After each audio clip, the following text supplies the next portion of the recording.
Hello, my name is Brian, And my name is Shashank. and we are Bookwheel, where we make pages turn. Now, before we get into the meat of it, I'd like to introduce ourselves. So my name is Shashank. I'm currently the co-CEO and CTO. And right now I'm a sophomore in the University of Texas Computer Science and Business Honors Program here at UT. Likewise, my name is Brian, as I said, and I'm the co-CEO and CFO, and I am also in the UT CSB program. Now, does anyone remember being a kid and reading perhaps a classic such as Green Eggs and Ham or maybe even Moby Dick? Well, I do. But unfortunately, the same cannot be said about today's current generation. Yeah, sadly, in classrooms, student reading rates have plummeted to less than 10% than they were in the previous decade, and they have been continually declining.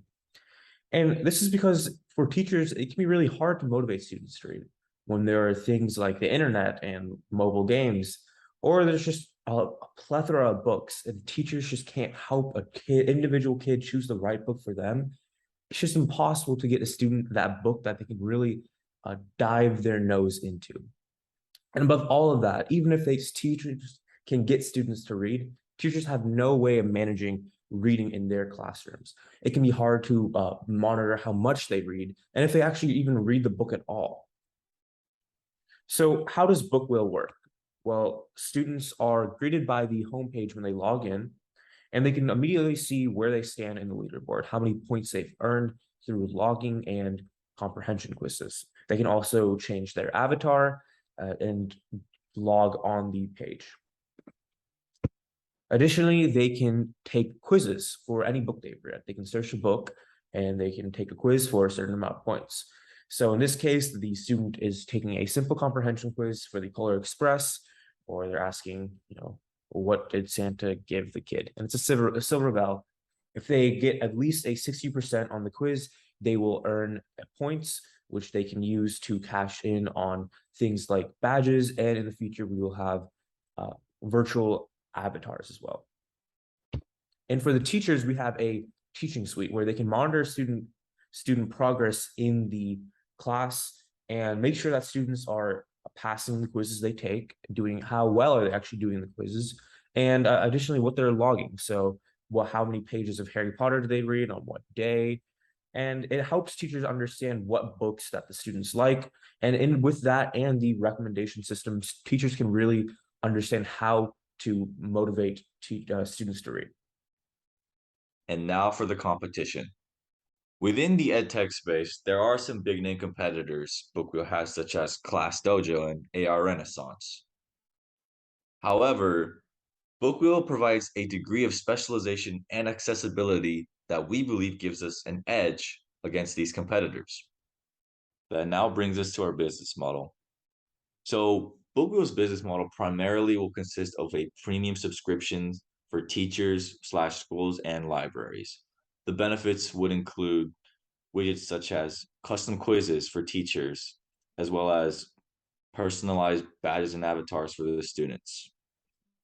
We also plan to publish partnerships with authors, and this can be done for advertising as well as sponsorships. We would drive traffic to an author with a featured book, and we would also gain traction for our own website. We would also like to be implemented in library reading programs, such as summer reading, adventures, and whatnot.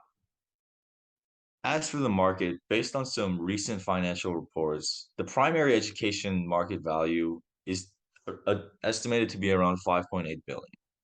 Within that, we of course have our low income primary education size, which is a significant portion. And we believe that within that, Bookwheel has room to be around 320 million. So, how are we going to enter this pretty stacked market? Well, firstly, we're going to go target events with in local income areas such as the TSEOL 2020 for specifically English teachers, and an event here in Austin or New Orleans, sorry, the ISTE. And we want to advertise our product here and make sure it gets into schools as fast as we can. Additionally, we want to make sure we target these low income schools, as we believe that our price point will help uh, boost it into these schools much more effectively than schools in, let's say, New England. And by focusing on one city at a time, so for instance, let's focus on Galveston and build a network of schools there. We hope that will expand to libraries. So the library at Galveston would see that a bunch of schools have Bookwheel, and they would try to employ it in their library, or even authors. Local authors would love to advertise specifically to these cities at first, and this would help us gain a uh, stream of monetization as soon as possible. So, if all goes to plan, our financials should look something like this. This is based off data from the 2021 school year. And after calculating our unit economics, we believe that we will be able to confidently reach 10 million in revenue by 2027. Thank you for listening to our pitch. We're really excited to answer any of your questions.